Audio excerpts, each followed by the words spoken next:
Hi, it's Sue. Thank you for joining me for today's Bible reading for January 7th. Today I'm reading Genesis 22 through 24 of the World English Bible. Verse 1. After these things, God tested Abraham and said to him, Abraham. He said, Here I am. He said, Now take your son, your only son Isaac, whom you love, and go into the land of Moriah. Offer him there as a burnt offering on one of the mountains which I will tell you of. Abraham rose early in the morning and saddled his donkey and took two of his young men with him and his son Isaac. He split the wood for the burnt offering and rose up and went to the place which God had told him. On the third day, Abraham lifted up his eyes and saw the place far off. Abraham said to his young men, Stay here with the donkey. The boy and I will go over there. We will worship and come back to you. Abraham took the wood of the burnt offering and laid it on Isaac his son. Notice he said, We will worship and we will come back to you. Stay tuned. Verse 6, Abraham took the wood of the burnt offering and laid it on Isaac his son. He took in his hand the fire and the knife. They both went together. Isaac spoke to Abraham his father and said, My father. He said, Here I am, son. He said, Here is the fire and the wood, but where is the lamb for the burnt offering? Abraham said, God will provide himself the lamb for a burnt offering, my son. So they both went together. They came to the place which God had told him of. Abraham built the altar there and laid the wood in order, bound Isaac his son, and laid him on the altar on the wood. Abraham stretched out his hand and took the knife to kill his son. Yahweh's angel called to him out of the sky and said, Abraham, Abraham. He said, Here I am. He said, Don't lay your hand on the boy or do anything to him, for now I know that you fear God, since you have not withheld your son, your only son, from me. Abraham lifted up his eyes and looked, and saw that behind him was a ram caught in the thicket by his horns. Abraham went and took the ram and offered him up for a burnt offering instead of his son. Abraham called the name of that place, Yahweh will provide. As it is said to this day, on Yahweh's mountain it will be provided. Yahweh's angel called to Abraham a second time out of the sky and said, I have sworn by myself, says Yahweh, because you have done this thing and have not withheld your son, your only son, that I will bless you greatly, and I will multiply your offspring greatly, like the stars of the heavens and like the sand which is on the seashore. Your offspring will possess the gate of his enemies. All the nations of the earth will be blessed by your offspring, because you have obeyed my voice. So Abraham returned to his young men, and they rose up and went together to Beersheba. Abraham lived at Beersheba. After these things, Abraham was told, Behold, Milcah, she also has borne children to your brother Nahor. Uz, his firstborn, Buz, his brother, Kemuel, the father of Aram, Chesed, Hazo, Pildash, Jidlaph, and Bethuel. Bethuel became the father of Rebekah. These eight Milcah bore to Nahor, Abraham's brother. His concubine, whose name was Rumah, also bore Teba, Gaham, Tahash, and Maachah. Sarah lived 127 years. This was the length of Sarah's life. Sarah died in Kiriath Arba, also called Hebron, in the land of Canaan. Abraham came to mourn for Sarah and to weep for her.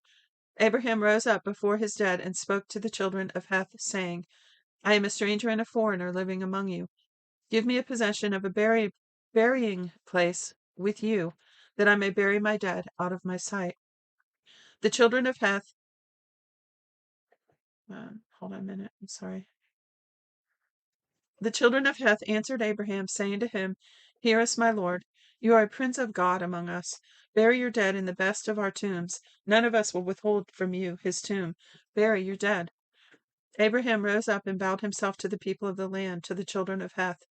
He talked with them, saying, If you agree that I should bury my dead out of my sight, hear me and entreat me to Ephron the son of Zohar, that he may sell me the cave of Machpelah, which he has, which is in the end of his field.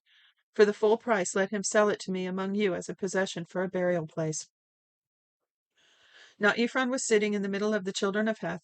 Ephron the Hittite answered Abraham in the hearing of the children of Heth, even of all who went in at the gate of the city, saying, No, my lord, hear me. I give you the field, and I give you the cave that is in it. In the presence of the children of my people, I give it to you.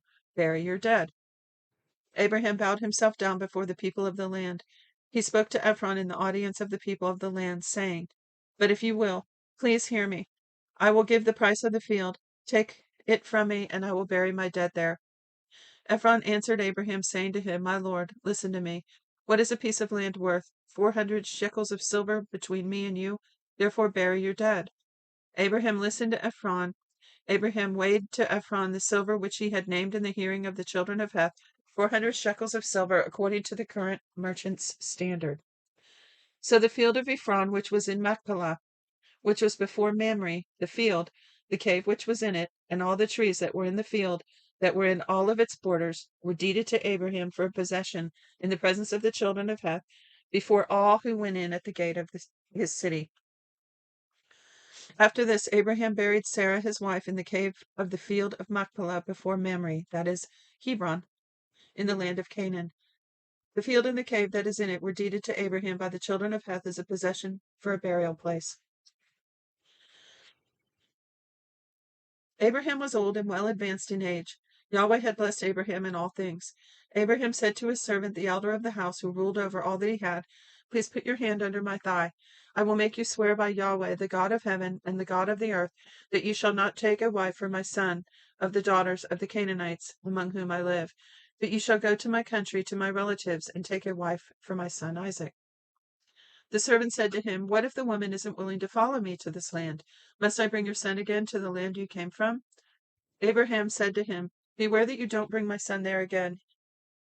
Yahweh, the God of heaven, excuse me, who took me from my father's house and from the land of my birth, who spoke to me and who swore to me, saying, 'I will give this land to your offspring,' he will send his angel before you, and you shall take a wife for my son there. If the woman isn't willing to follow you, then you shall be clear from this oath to me. Only you shall not bring my son there again." The servant put his hand under the thigh of Abraham his master and swore to him concerning this matter. The servant took 10 of his master's camels and departed, having a variety of good things of his master's with him. He arose and went to Mesopotamia, to the city of Nahor. He made the camels kneel down outside the city by the well of water at the time of evening, the time that women go out to draw water. He said, "Yahweh, the God of my master Abraham, please give me success today and show kindness to my master Abraham." This is an awesome prayer. You know, I've said before, I love all the prayers of the Bible, all the prayers that were prayed by someone in the Bible, and this is one of them. So let me start at the beginning of it. He said, "Yahweh, the God of my master Abraham, please give me success today and show kindness to my master Abraham. Behold, I am standing by the spring of water. The daughters of the men of the city are coming out to draw water. Let it happen that the young lady to whom I will say, 'Please let down your pitcher that I may drink,' then she says, 'Drink, and I will also give your camels a drink.' Let her be the one you have appointed for your servant Isaac. By this I will know that you have shown kindness to my master."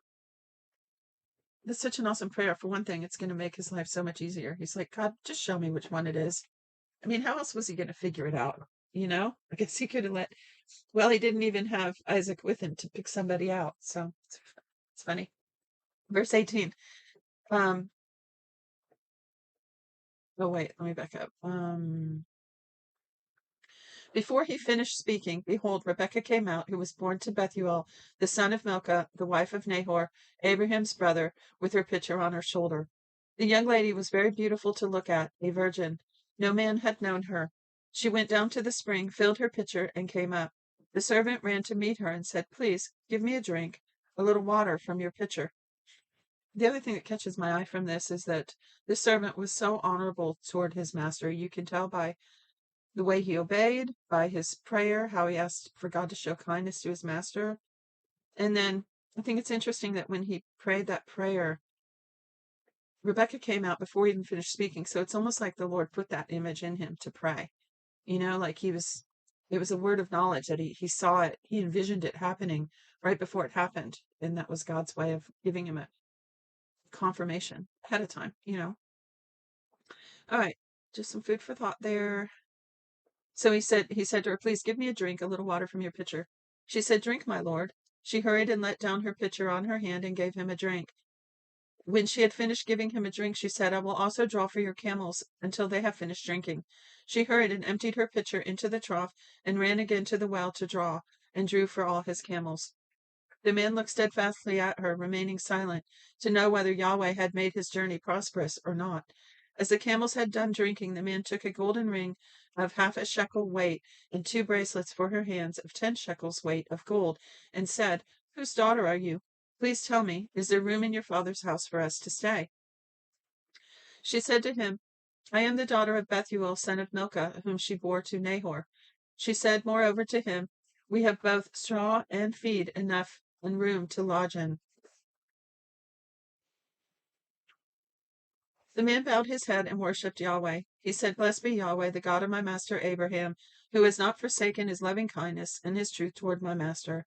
As for me, Yahweh has led me on the way to the house of my master's relatives. What a great relationship this guy had with God. It's amazing.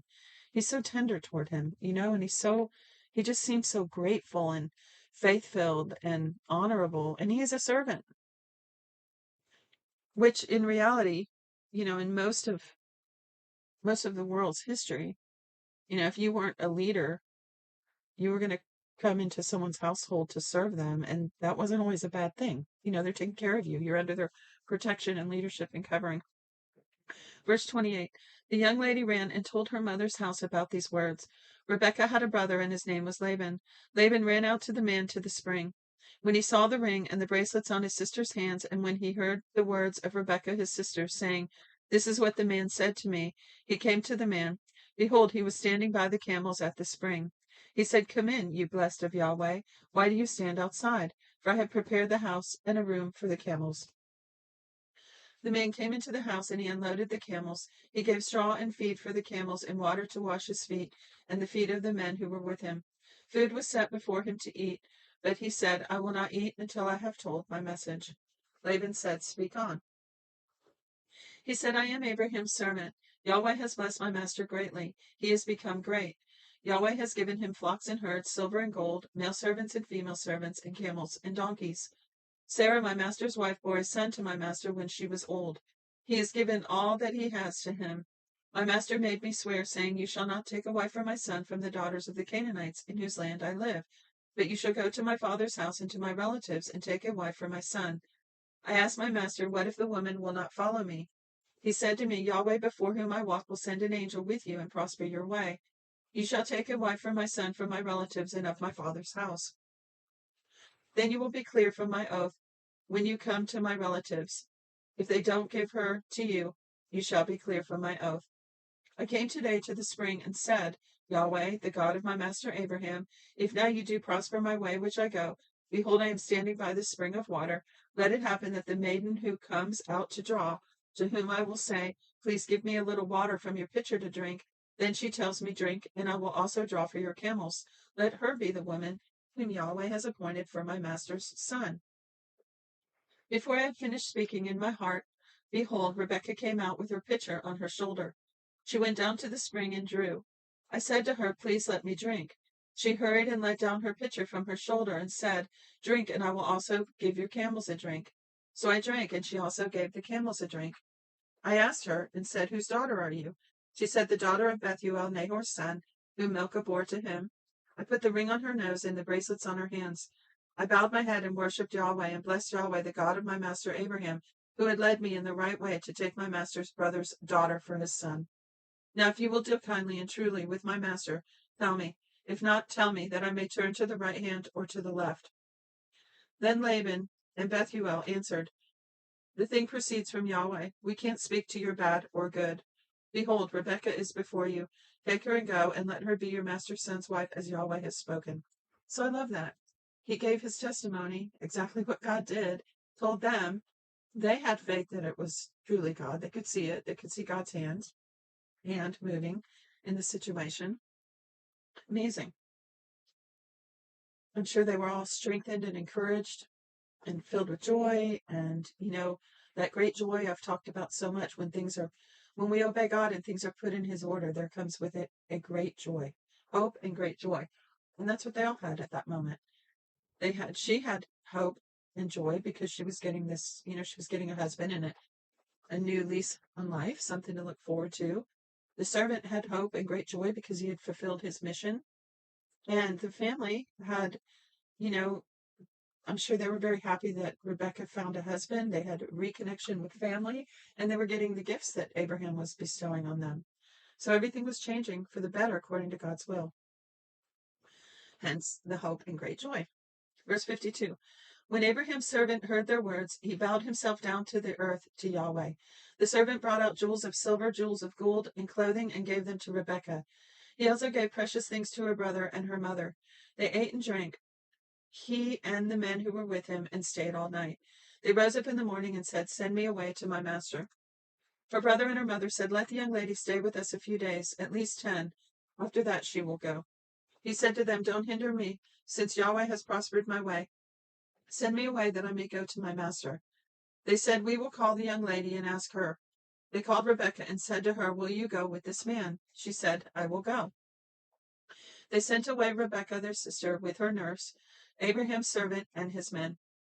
They blessed Rebekah and said to her, "Our sister, may you be the mother of thousands of 10,000s, and let your offspring possess the gate of those who hate them." Oh, I just noticed they didn't pray that they would have favor with people or that they would be well loved. They said, "Possess the gate of those that hate them," because it's going to happen. It's just going to happen. Verse 61. Rebekah rose with her ladies. They rode on the camels and followed the man. The servant took Rebekah and went his way. Isaac came from the way of Beer Lahai Roi, for he lived in the land of the south. Isaac went out to meditate in the field at the evening. He lifted up his eyes and looked.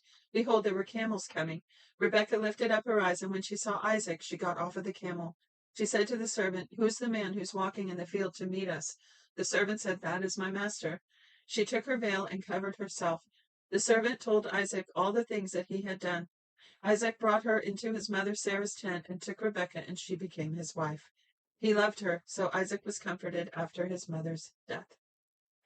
That's it. That's it for today. Thanks for joining me. God bless you. Till next time.